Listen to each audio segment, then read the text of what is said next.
Je vais présenter la prochaine personne qui fera une conférence. Et il s'agit de Madame Stéphanie Yates, qui est une collègue professeure titulaire au département de communication sociale et publique de l'Université du Québec à Montréal. Ça va? Ah, d'accord. Bon, je vais juste enlever ça. Merci. Elle est membre du Lab Fluent. Est-ce que ça se dit comme ça? Lab Fluence, OK. Donc, le laboratoire sur l'influence et la communication et du groupe de recherche en communication politique. Donc, elle est politologue de formation et spécialiste du lobbyisme, de l'acceptabilité sociale et des enjeux communicationnels, pardon, qui s'y rattachent. Donc, elle intervient sur diverses plateformes et je voudrais simplement dire qu'elle va présenter donc une conférence qui parlera éventuellement de qu'est-ce qu'on accepte ou pas comme étant l'acceptabilité sociale, qui doit accepter et par quel mécanisme cela peut-il se faire et qui décide finalement. Donc, voilà un peu le panorama. Je vais essayer de mettre votre communication. Bonjour, merci pour la présentation. Merci pour cette invitation. Ce que je vous propose, bon, Yann et moi, on n'a pas tout à fait la même taille, donc je vais faire comme ça. Ce que je vous propose, c'est un peu de faire de prendre un pas de recul. Vous m'entendez, ça va? Un peu de prendre un pas de recul et de regarder ensemble les fondements de l'acceptabilité sociale, parce qu'on l'a dit un peu avec Yann, c'est un terme qui est utilisé dans plusieurs contextes, un peu à toutes les sauces, avec des conceptions qui sont un peu différentes derrière.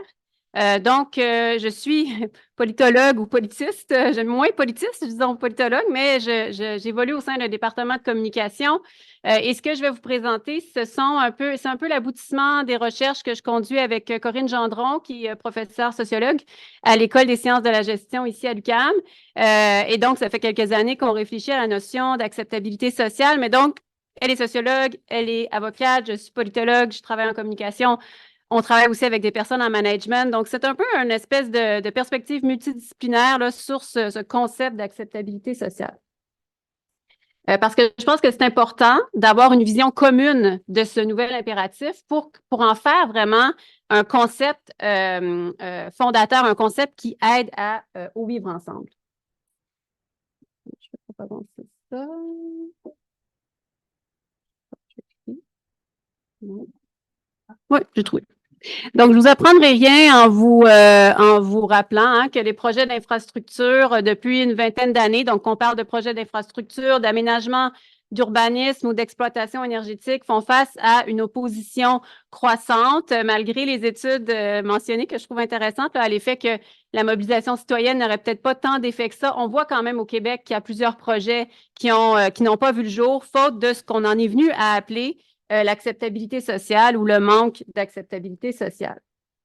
Je pense que le sujet est plus actuel que jamais et je remercie les organisateurs d'avoir misé sur ce sujet-là, notamment dans le contexte de transition socio-écologique qu'on amorce en ce moment. Je pense que ce contexte-là est susceptible de générer de nouvelles controverses. On le voit déjà, par exemple, avec Nordvolt, dont on discute abondamment ces temps-ci, mais aussi avec des projets de densification urbaine, de transport actif, de transport collectif. Ce genre de projet va être appelé à se multiplier et donc les controverses vont être appelées à se multiplier également. Donc, c'est quoi l'acceptabilité sociale? Donc, au Québec, le thème a été popularisé au tournant des années 2000, alors que les décideurs publics, les décideuses se rendaient compte que la décision unidirectionnelle de type top-down était de moins en moins acceptée, que les citoyens et citoyennes étaient assez réticents lorsqu'ils avaient l'impression que les décisions étaient prises dans des cercles fermés, des cercles élitistes du milieu des affaires, du milieu politique. Et donc, le terme a émergé un peu dans la foulée des controverses autour de certains projets. Le milieu des affaires s'est rapidement emparé de l'expression pour en faire finalement un outil ou enfin, sur le plan communicationnel, une manière de montrer qu'il fallait finalement bien vendre les projets aux populations. Je vous ai mis ici une affiche qui représente bien un peu cette posture qu'on avait il y a une dizaine d'années. Donc, c'est un colloque des affaires, du journal Les Affaires en 2014. qui disait donc aux participants et aux participantes, assurez la réussite de vos projets grâce à une meilleure gestion des parties prenantes avant, pendant et après leur réalisation. Donc, c'était vraiment l'idée de dire, hein, l'acceptabilité sociale, c'est une façon de convaincre la population du bien fondé d'un projet. Donc, c'est pas surprenant que dans ce contexte-là, le terme a généré beaucoup de méfiance, hein, et Yann en parlait également chez les citoyens. Il y a vraiment eu une instrumentalisation du terme par les milieux des affaires. Depuis les 10-15 dernières années, il y a vraiment une réflexion conceptuelle autour de ce terme-là qui, aujourd'hui, s'inscrit vraiment dans une visée de démocratie participative. Il y a aussi eu une institutionnalisation de la notion, notamment, bon, vous êtes sans doute au courant, mais au Québec, on a un jugement de la Cour du Québec qui reconnaît que les décideurs peuvent considérer l'acceptabilité sociale pour refuser un certificat d'autorisation ou un permis, et ce, même si la notion d'acceptabilité sociale n'est pas enchâssée comme telle dans la loi québécoise sur l'environnement. On a quand même un cas de jurisprudence qui nous dit que c'est une notion suffisamment institutionnalisée pour qu'on puisse justement la mobiliser pour empêcher un promoteur d'aller de l'avant. Donc, il y a cette institutionnalisation. Il y a aussi, je dirais, eu une certaine évolution du côté du milieu des affaires. Je vous ai mis aussi ici une autre illustration. C'est le guide sur l'acceptabilité sociale du Conseil patronal en environnement du Québec. On voit la version de 2012 en haut qui s'intitule « Guide de bonnes pratiques afin de favoriser l'acceptabilité sociale des projets ». Donc, on est vraiment dans la perspective « il faut bien vendre les projets pour convaincre les populations pour qu'ils acceptent ». Et il y a eu une réédition de ce guide en 2022 et le guide s'intitule désormais « Guide de bonnes pratiques pour favoriser, non pas l'acceptabilité sociale, mais pour favoriser des projets socialement acceptables ». Donc, vous voyez un petit peu la posture qui est quand même différente et qui illustre bien, je pense, cette maturité qu'on a pris, en tout cas au Québec, par rapport à ce terme. Il n'en demeure pas moins que le terme demeure contesté, notamment en raison de son opérationnalisation qui reste quand même assez ambiguë. Et c'est un peu de ça dont on va parler, que je vous propose de parler aujourd'hui. Donc, mon objectif, je le disais, c'est de revenir sur les fondements de cette notion d'acceptabilité sociale et je pense que c'est essentiel pour que cette notion-là puisse réellement être mobilisée donc au bénéfice du vivre ensemble. Donc, ce que je vous propose, c'est de partir d'une définition, qui est la définition de ma collègue Corinne Gendron, dont je parlais il y a un instant, qui définit l'acceptabilité sociale comme l'assentiment de la population à un projet ou à une décision résultant du jugement collectif que ce projet ou cette décision est supérieur aux alternatives connues, y compris le statu quo. Donc, on va décortiquer ensemble ce que ça veut dire, cette définition-là. En regardant la notion d'assentiment, qu'est-ce que ça veut dire l'assentiment, qu'est-ce que ça veut dire accepter, l'objet de l'acceptabilité, les acteurs qui doivent accepter, le processus qui fait en sorte qu'on en vient ou pas à accepter, et finalement la responsabilité de la décision sur l'acceptabilité sociale. Donc, d'abord, que veut dire accepter? Donc, ce qu'on a vu dans la définition, c'est qu'on parle d'assentiment. Donc, un assentiment, ben, ça peut être formel, mais ça peut aussi être tacite. Et de fait, il y a plusieurs projets qui sont acceptés sans soulever de controverse, sans qu'il n'y ait de processus participatif. Hein. Je ne sais pas, j'ai souvent en tête, puis il y a peut-être eu un processus participatif, je n'ai pas vérifié, mais lorsqu'on a décidé de doubler les voies de la route 175 qui conduit au Saguenay, ça n'a pas soulevé de controverse. Tout le monde était d'accord que ça n'avait aucun bon sens, cette route-là, pour ceux qui la connaissent et qui l'ont pris de nuit avec une petite neige fondante. Donc, il n'y a pas eu de controverse et donc, il y a eu acceptabilité. Donc, là, l'acceptabilité, elle peut être tacite. Lorsque les projets sont ancrés dans des débats sociaux, évidemment, ça favorise cet assentiment tacite parce qu'on peut penser qu'il va y avoir un diagnostic commun quant à la nécessité d'aller de l'avant avec ce type de projet-là. Et il peut aussi y avoir un consensus quant au développement souhaitable par rapport à un enjeu sur un territoire donné. Donc, par exemple, une ville, une municipalité qui aurait déjà adopté une politique environnementale qui mettrait de l'avant l'agriculture urbaine. On peut penser que s'il y a un projet d'agriculture urbaine qui est discuté et qui a eu toute cette discussion-là en amont, bien, son acceptabilité va s'ancrer quand même dans ce dialogue qui a eu lieu en amont, donc ça va être plus facilement acceptable. On peut distinguer 4 niveaux d'acceptabilité. donc le rejet des projets, tout simplement. La tolérance à leur endroit, ce qui correspond à cet assentiment tacite auquel je faisais référence. Ensuite, le soutien à l'endroit d'un projet, où là, il va vraiment y avoir un assentiment plus explicite. Et enfin, l'appropriation, qui correspondrait à une phase où finalement, les parties prenantes, les citoyens, citoyennes auraient tellement été impliqués dans la discussion autour d'un projet qu'ils se seraient graduellement approprié ce projet-là deviendrait leur projet. En contexte montréalais, quand on a discuté du quartier des spectacles au début, souvent on a associé ce projet-là, bon, à ses débuts. Après, il y a eu quand même certains événements, épisodes, mais au début, on disait qu'effectivement, il y avait vraiment eu un engagement des parties prenantes et que le projet avait atteint un certain niveau d'appropriation. Donc, l'acceptation, elle est donc tacite ou explicite, elle est également évolutive. C'est-à-dire qu'elle peut changer au fil du développement d'un projet, d'où l'intérêt, on va y revenir, mais de garder ce dialogue ouvert avec les parties prenantes. L'acceptabilité ou l'acceptation peut évoluer selon l'arrivée de conséquences qu'on n'avait pas vu venir, par exemple le bruit, l'accès au commerce qui s'avère plus difficile qu'on le pensait, qu'on l'avait évalué, les vibrations dans le cas de projets éoliens, de projets miniers. Donc, évidemment, au fil du développement des projets, l'acceptabilité peut varier.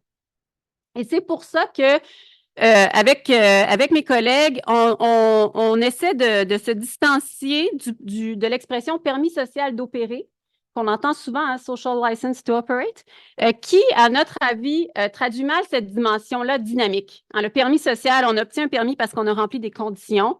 Et une fois qu'on a son permis, on peut aller de l'avant avec notre projet. Alors que l'acceptabilité sociale, c'est ça, on est plus dans une dynamique évolutive au fil de la réalisation du projet. Maintenant, donc, on a regardé c'était quoi l'assentiment. Maintenant, qu'est-ce qu'on accepte? Poser la question de l'objet, de l'acceptabilité, ça nous ramène finalement à la raison d'être des projets qui sont discutés. Donc, pendant longtemps, je vous dirais jusqu'aux années 70, on a justifié des projets selon le mode décider, annoncer, justifier auquel Yann faisait référence. Surtout sur la base des légitimités techniques, financières et régulatives des projets. Donc, est-ce que les projets étaient techniquement faisables? Est-ce que financièrement, ça tenait la route? Est-ce que sur la légitimité régulative, est-ce que les projets répondaient aux normes, aux lois, aux réglementations en vigueur? Puis, donc, les 20 dernières années, on se rend compte que ces formes de légitimité-là ne sont pas suffisantes. Aujourd'hui, les promoteurs de projets doivent vraiment défendre ou construire la légitimité substantielle de leur projet, c'est-à-dire la raison d'être, l'essence même du projet. Les promoteurs vont devoir faire valoir que le projet répond à une problématique réelle et que les coûts qui lui sont associés, parfois même les risques qui lui sont associés, en valent la peine. Donc, c'est ce que j'appelle donc la légitimité substantielle du projet. Et souvent, sur ce plan-là, les projets vont générer différents types de controverses. Je vais passer vite sur ça, mais on a parlé un peu des controverses socio-techniques. Donc, quand il y a une dimension technique importante, on parlait des projets éoliens, on peut penser aux projets qui touchent les OGM, le nucléaire, voire les barrages hydroélectriques, controverses socio-techniques, mais il ne faut pas oublier aussi les controverses publiques ou les controverses qui relèvent du débat public, où cette fois, ce sont davantage des dimensions morales, éthiques, ou politiques qui sont en cause. Donc, on pourrait y revenir peut-être dans la discussion. Maintenant, qui accepte? Qui doit accepter un projet? Donc, cette question-là, on se la pose souvent. Quelles sont les frontières des populations qui ont la légitimité de se prononcer sur un projet? Évidemment, la population qui est présente sur le territoire visé doit se prononcer favorablement. Je vous ai mis ici une photo de Nordvolt du site à McMasterville. Évidemment, les gens qui habitent dans la cour du projet ont la légitimité de se prononcer. Par ailleurs, lorsqu'on fait face à des projets soit intangibles, soit des projets qui soulèvent des enjeux sociétaux beaucoup plus larges, mais on peut penser que les acteurs, actrices concernés vont également être beaucoup plus étendus. On peut penser, avec la transition énergétique actuellement, l'idée de construire des nouveaux barrages, l'ensemble des citoyens et des citoyennes du Québec est appelé à être concerné puisque c'est notre patrimoine collectif, ce sont les rivières, les grandes rivières du Québec qu'on pense harnacher ici. Donc, d'un projet à l'autre, les contours de la population concernée demeurent flous et je dirais sont à reconstruire à chaque fois. Il n'y a pas de recette magique là-dessus, c'est vraiment du cas par cas. Et dans tous les cas, les acteurs et actrices sociaux devront construire leur légitimité à intervenir dans les débats. Donc, on ne prend pas pour acquis, puis je pense qu'on en parlait avec Yann quand le groupe environnemental se présente en région à Rimouski avec sa perspective de plateau Mont-Royal, ce n'est pas nécessairement bien reçu hein, dans la région. Donc, les acteurs doivent construire leur légitimité à intervenir dans les débats. Donc, pour ce qui est des populations locales, ben, elles vont faire valoir leur légitimité de proximité. Donc, le fait d'habiter proche d'un projet leur confère quand même une voix au chapitre. Souvent, leurs arguments vont tourner autour du sentiment d'injustice, à l'idée qu'elles subissent les risques du projet sans nécessairement en tirer des bénéfices. On en parlait aussi avec la question. Et souvent, on va justement accuser ces populations-là de mettre de l'avant hein, le proverbial syndrome NIMBY, hein, pas dans ma cour, not in my backyard.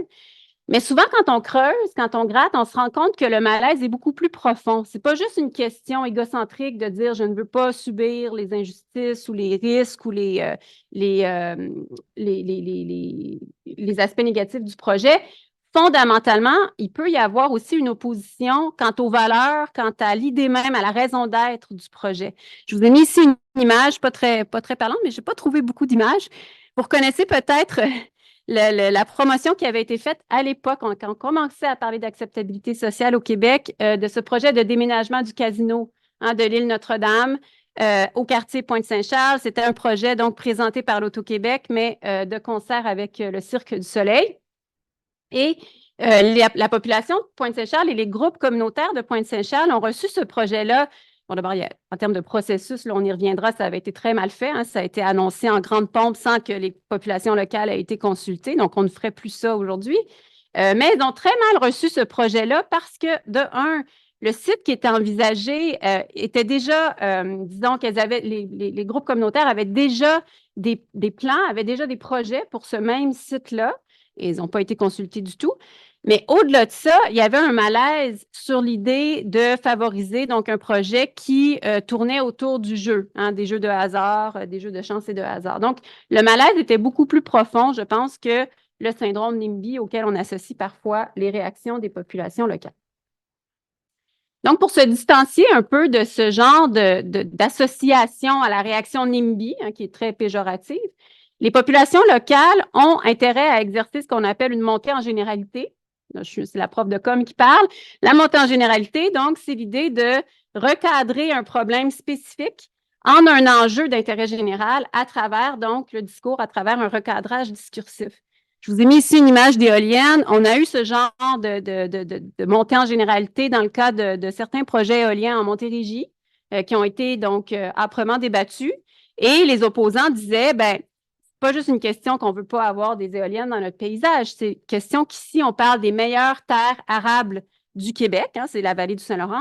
Et donc, est-ce qu'on veut vraiment avoir des éoliennes dans le garde-manger du Québec? Hein? Donc, l'idée de faire référence à l'autonomie alimentaire, aux terres agricoles, ça permettait donc de monter en généralité dans le débat et de se distancer, comme je le disais, de cette réaction de type NIMBY.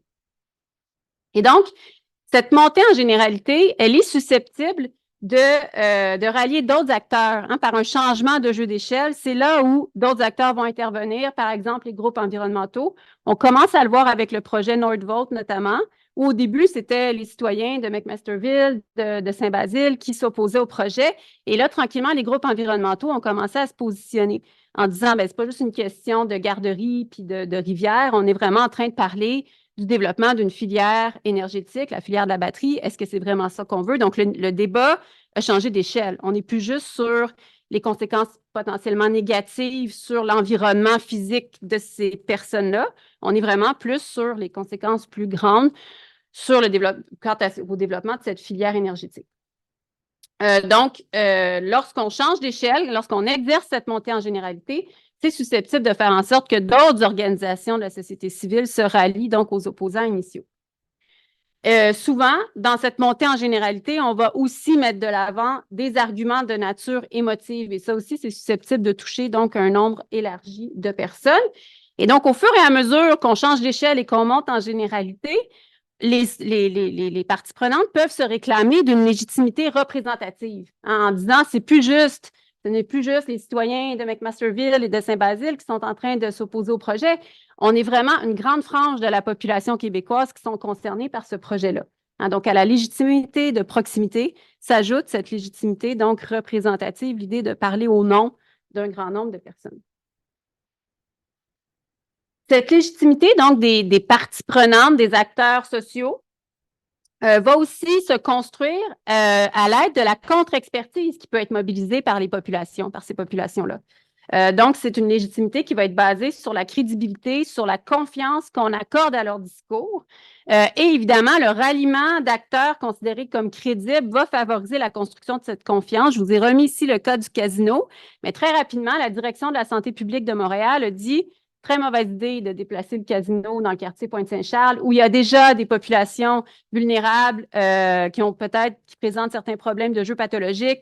Donc, on a les experts qui sont venus appuyer les opposants, avec pour résultat que le projet a effectivement été abandonné. Donc, on l'a vu aussi dans le cas des gaz de schiste, hein, où on a un collectif de scientifiques qui s'est formé pour dire « Attention, on ne connaît pas suffisamment les technologies derrière les gaz de schiste pour vraiment aller à fond de train dans le développement de cette filière. » Donc, encore une fois, l'idée que les populations peuvent gagner en crédibilité, gagner en confiance lorsqu'ils mobilisent une contre-expertise crédible. Évidemment, je vous rappelle, la question, c'était qui doit accepter? Évidemment, tous les opposants n'ont pas à se rallier pour qu'on puisse considérer qu'un projet est socialement acceptable. Souvent, il va rester des opposants. C'est très rare qu'un projet va faire l'unanimité.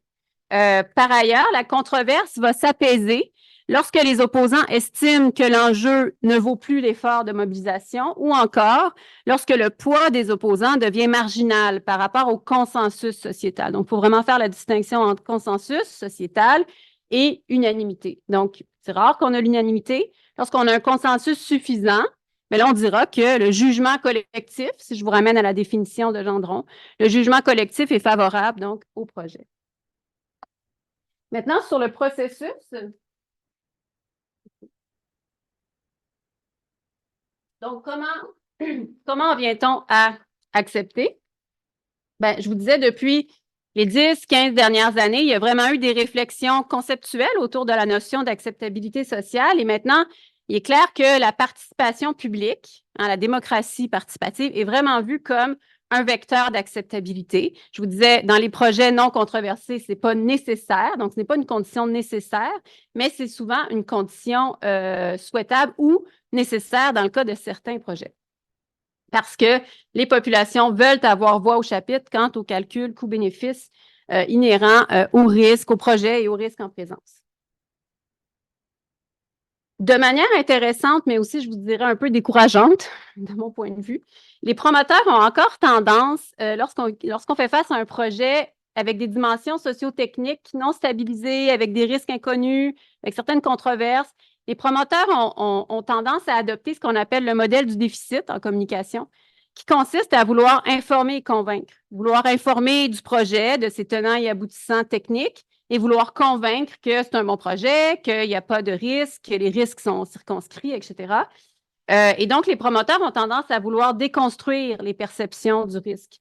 Or, la littérature en communication le montre et le démontre. Ce modèle du déficit-là, déficit de savoir, l'idée, c'est de dire la population s'oppose parce qu'elle ne connaît pas. Ce modèle-là ne fonctionne pas. Pas quand il y a de la controverse, pas quand les risques sont pas clairs, quand il y a des incertitudes. Ce genre de modèle, d'approche communicationnelle favorise plutôt le fait que les populations vont se braquer. Hein, donc, les populations n'achètent pas ce genre de modèle du déficit lorsqu'il y a incertitude, risque, inconnu par rapport au projet. Donc, au contraire, et c'est ce qui correspond à la visée participative que vous connaissez déjà, les modèles participatifs donc, visent à co-construire les frontières du risque acceptable. On va donc parler de la légitimité procédurale qu'on peut construire autour de la discussion du projet. Et là, je pense qu'on va pouvoir en parler avec les présentations de cet après-midi. Il y a différents types de forums délibératifs qui sont possibles. Que ces forums-là soient requis par la loi ou non. Donc, c'est sûr qu'on a des BAP qui sont requis, bon, vous connaissez après certains ça et tout, mais il y a des initiatives qui peuvent être mises de l'avant bien en amont par les promoteurs de projets pour favoriser justement cette co-construction des frontières du risque acceptable. Les dispositifs participatifs doivent permettre la participation pleine et entière des populations concernées et doivent répondre à certains critères pour être considérés comme légitimes. Donc, ça aussi, on a toute une littérature qui est en train de se développer sur la participation publique et sur les critères à respecter pour faire en sorte qu'un exercice participatif puisse justement être considéré comme légitime. S'ajoute à cette légitimité procédurale ce que dans la littérature, on va appeler la légitimité personnelle ou charismatique, mais qui fait vraiment référence finalement à la confiance envers la figure du promoteur. C'est quand même un élément clé dans l'acceptabilité sociale, la figure, donc pas le promoteur, soit l'organisation, soit son ou sa porte-parole, donc la personne qu'on associe à l'organisation, va aussi avoir quand même un rôle important dans la construction de cette légitimité personnelle ou charismatique. Donc, comme on le voit, il y a vraiment une pluralité d'éléments qui participent à construire l'acceptabilité sociale. Donc, les promoteurs doivent construire l'ensemble de ce type de légitimité, mais les parties prenantes doivent aussi construire leur légitimité à intervenir dans le débat. Et parfois, ça se fait avec certains heurts, hein, parce qu'on parlait tout à l'heure des populations locales versus les populations, disons, régionales ou provinciales. Dans le cas de certains projets locaux, bien, il va y avoir une espèce de tension entre la légitimité de proximité des citoyens et citoyennes. On l'a vu, par exemple, dans le cas du barrage de la Romaine d'Hydro-Québec à Havre-Saint-Pierre. Les gens, là, sur place, ils le voulaient, ce projet-là, parce qu'il y avait des retombées économiques importantes. Mais quand les groupes environnementaux disaient, moi, je suis là, la Fondation Rivière notamment, qui disait, il ne faut pas faire ce projet-là parce que c'est une des dernières grandes rivières vierges, il ne faut pas harnacher cette rivière-là. Et nous, on parle au nom de tous les Québécois, Québécoises qui ont un côté environnementaliste. Ben, c'était très, très mal reçu sur le plan local. Donc, on voit qu'il y a une complexité quand même dans la construction de ces différents types de légitimité. Et finalement, je termine avec ça. Qui décide de l'acceptabilité? On a parlé du rôle des maires avec Yann Fourniss. Je trouve ça vraiment intéressant. Je pense que les maires ont un rôle clé à jouer. Je pense que ça a été bien démontré. Parce qu'effectivement, ultimement, ce sont les autorités politiques à différents niveaux qui vont devoir évaluer ce jugement collectif à l'endroit d'un projet. Et ça ne s'évalue pas avec un référendum, ça ne s'évalue pas avec un sondage.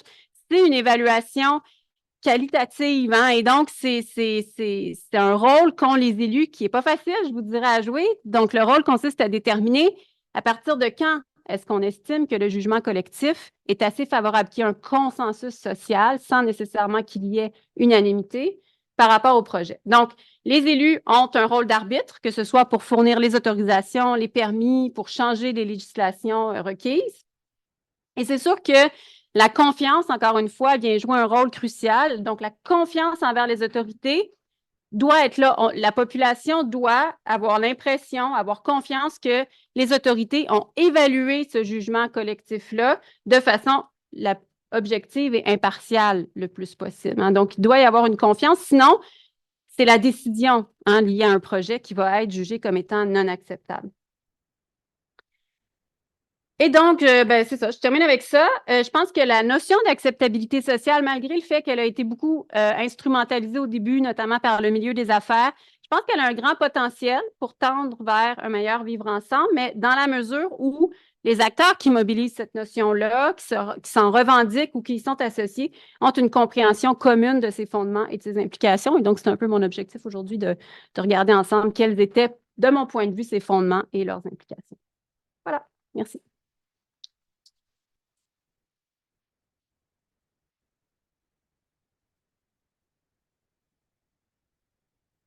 Merci beaucoup, Mme Lay.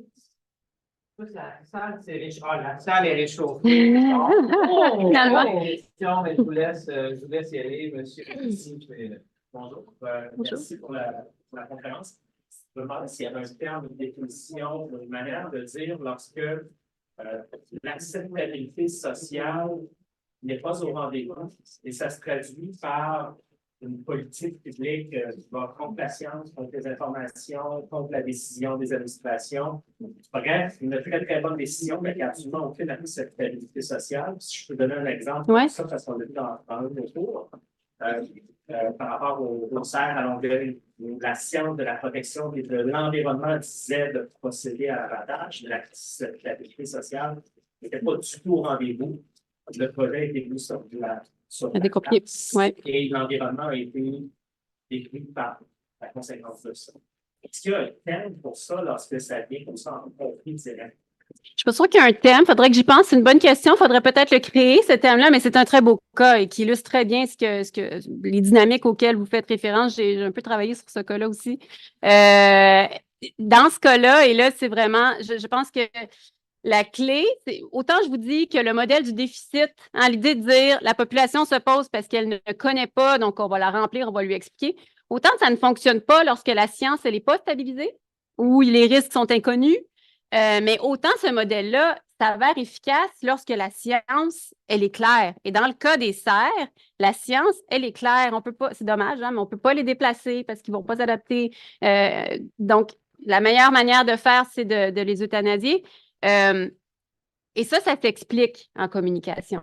Mais est-ce qu'ils l'ont bien fait? Là, c'est sûr que on le voit, là, la dynamique des acteurs en présence va influencer beaucoup l'acceptabilité sociale.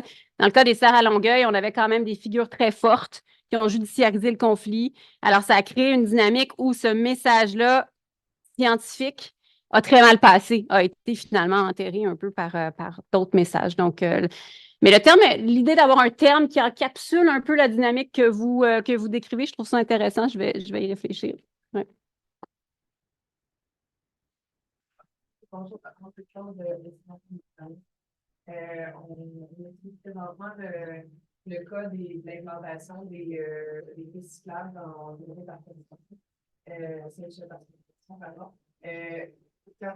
Dans ce cas-là, on dirait que le promoteur et l'élu, c'est la même personne parce que c'est qu'est-ce qui arrive dans ce cas-ci en réponse à votre gouvernement de la question de la place de l'élu. Ben, je dirais que effectivement, hein, c'est les deux qui convergent. Donc, dans tous les projets publics, c'est un peu ça. Hein, puis bon, semi-public aussi. Hein, dans le cas d'Hydro-Québec, le promoteur, c'est assez proche. On est assez proche des élus.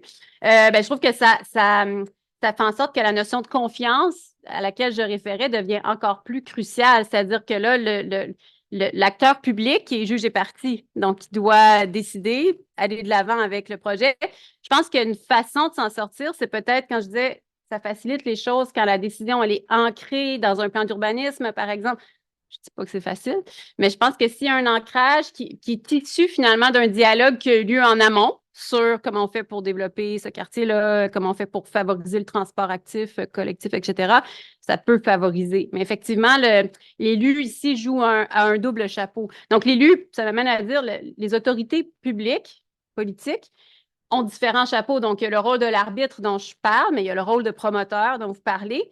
Parfois, il y a le rôle de facilitateur ou de médiateur. Donc, parfois, c'est l'élu aussi ou les autorités publiques et politiques qui vont créer les forums de discussion dont on parle. Donc, il y a vraiment plusieurs chapeaux. Et dans le cas que vous mentionnez, effectivement, c'est le chapeau du promoteur et de l'arbitre qui sont mis en même temps. Ouais. Justement, quand vous avez parlé d'assentiment passif, on a remarqué dans la recherche que ceux qui ont participé au plan n'étaient pas les mêmes acteurs que maintenant n'acceptent pas le projet. Bien, ça, c'est vraiment intéressant parce que quand on disait, je suis passée très, très vite là-dessus, mais il y a toute une littérature sur l'idée que la participation doit être la plus inclusive possible. Souvent, c'est des hommes blancs. Souvent, on ne va pas aller chercher justement toutes les personnes et même les gens qu'on pense qui sont susceptibles de s'opposer. L'idée, c'est dans ces dialogues en amont, c'est d'aller chercher ces acteurs avec lesquels on n'a pas nécessairement d'affinité ou qu'on sait qu'ils ne vont pas se proposer spontanément pour participer. Puis plus on ratisse large, puis plus on fait l'effort d'aller chercher des populations qui ne participeraient pas peut-être spontanément, bien, plus on risque d'avoir un ancrage solide et parce qu'on peut penser que, bon, if you can't beat them, join them, hein, puis, donc de s'allier finalement les opposants potentiels dès le début de la démarche, je pense que ça peut aider. Est-ce qu'ils vont vouloir participer? Bon, ça, c'est toute une autre question, mais c'est ça, je pense qu'il y a vraiment une vertu à essayer d'aller avoir une approche la plus inclusive possible en amont, donc dans les plans de développement, pour qu'après le projet soit en phase avec ces plans de développement qui reposent sur une approche inclusive.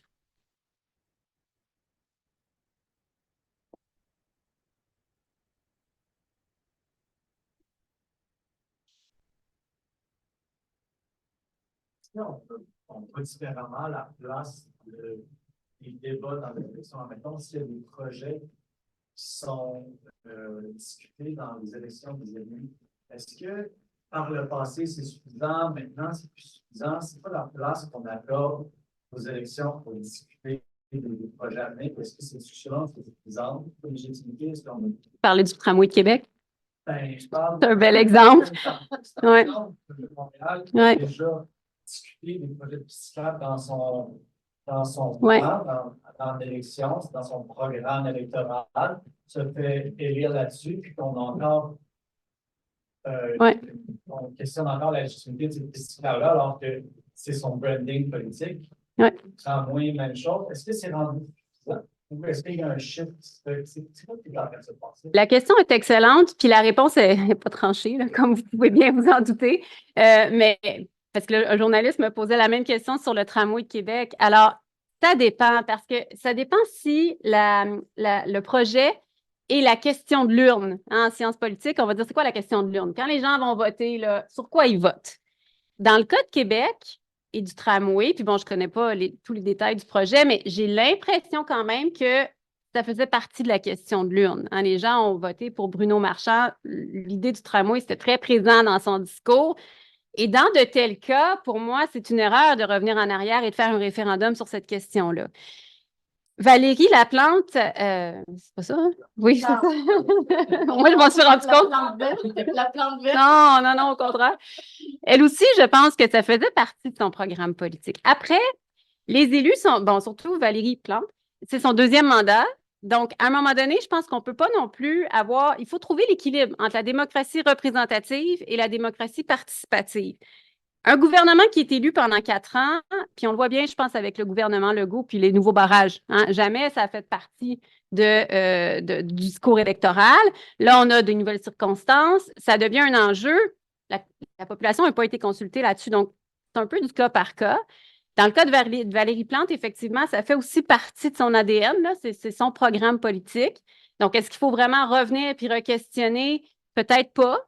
Mais est-ce qu'il y a moyen de ramasser un peu les pots cassés, de prendre ces populations-là qui sont contre, qui s'opposent, puis de réouvrir un processus participatif pour discuter un peu des conditions, sans changer la trajectoire puis la visée politique, de voir un petit peu quelles sont les conditions qui feraient en sorte que ça pourrait être plus acceptable, ça pourrait être... Donc, je pense que la démocratie participative peut quand même venir pallier la démocratie représentative sur des éléments spécifiques, mais pas nécessairement sur le programme politique sur lequel on a été élu. Je ne sais pas si c'est clair comme réponse, là, mais je pense que la solution n'est pas si claire. C'est vraiment une question d'équilibre à trouver entre démocratie représentative puis démocratie participative. Une dernière question. La question qui est en arrière ici, mais on pourra discuter après ça, on a une pause après cette question. Ben, en fait, on pourrait prendre les deux Les deux questions questions, parce ok. qu'on a une grande pause. Le patron est une erreur pour donc, allez-y en arrière, peut-être qu'on va revenir. C'est s'il y avait eu des cas où, parce que tantôt, on parlait de consultation de recréer, de recréer le projet en fonction des consultations.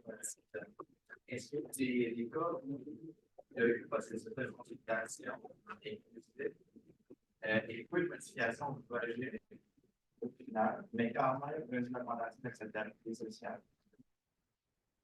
Dans le fond, autrement dit, est-ce que c'est possible de faire le processus, de presque rien modifier au projet, mais d'inclure vraiment la communauté dans les questionnements, que ce sentiment d'appropriation-là se produise malgré le fait qu'il y ait à se faire passer presque rien changé au projet? Je n'ai pas de cas qui me viennent en tête spontanément, ça va peut-être venir pendant la pause, mais j'aurais tendance à dire oui, parce que si les gens sont impliqués, écoutés, participent, je pense que la clé, puis ça, c'est malheureusement la partie qui est souvent escamotée dans les processus participatifs, la clé, c'est de faire un retour à la population, puis de dire, on vous a écouté, on a pris en considération vos points de vue, vos considérations, mais on est allé dans cette direction-là parce que X, Y, Z. Je pense que s'il y a ce retour-là, puis quand on parlait tout à l'heure des conditions pour légitimer les dispositifs participatifs, je pense que ça en fait partie d'expliquer la décision à la population après, en aval de ces consultations-là. Fait que j'ai pas de projet qui me viennent en tête, mais je pense que juste le fait d'ouvrir, puis justement avec les serres, c'est un peu ça qu'on conseillait, c'était de dire ouvrez la discussion, puis écoutez, puis c'est sûr qu'après, la science dit quand même qu'il faut les abattre, mais au moins, les personnes vont avoir eu l'impression d'avoir été écoutées, puis vous allez pouvoir répondre à leurs préoccupations, changer la décision. Après, c'est délicat parce qu'il ne faut pas non plus que ce soit une instrumentalisation de la participation. Donc, ce n'est pas non plus le crochet dans la case. Là, on dit on a consulté, c'est fait, et donc ça va être accepté. Fait que je pense que tout est dans cette reddition de compte quant à l'exercice participatif. Ça répond à votre question. Mais si j'ai un cas qui me vient en tête, je vais vous revenir. Je trouve ça intéressant comme question. Oui? Je pense que c'est une question de classer des interventions de processus qu'on a d'actifs de but, c'est des ateliers, d'entendre des prestations, de répondre à vos questions. Peut-être que ça va mieux passer, c'est pas une modification. Par contre, si on nous dit avant que les modifications, mais non, regarde le fait, on essaie de créer notre deuxième vidéo. Je vois mal comment. C'est ça. C'est une adhésion au projet. On a parlé d'outils, du quoi, du comment. Je vais décoller sur le temps, notamment. En fait, on mesure, on identifie que c'est assez acceptable pour aller de l'avant. Je pense que vraiment, les gens qui être transport actif collectif, j'ai l'impression d'être capable de faire les personnes dans l'utilisation. C'est une bonne question, le quand, puis on ne l'a pas mis délibérément parce qu'en fait, c'est tellement variable d'un cas à l'autre. Je vous disais, c'est les autorités publiques qui, ultimement, vont déterminer si le jugement collectif est favorable, puis donc si on peut aller de l'avant. Mais les indices, puis bon, il y a toute une littérature qui essaie justement d'étudier comment on fait pour déterminer, au-delà des sondages, là, comment on fait pour déterminer si le jugement collectif est favorable. Le moment de décision, je dirais, varie au cas par cas. Mais ce que vous en lancez comme piste, c'est intéressant. Si on le voit dans l'usage, ben, on peut penser qu'effectivement, il y a quand même un mouvement en faveur du projet. Mais je n'ai pas vraiment de réponse, mais c'est une excellente question. Ouais.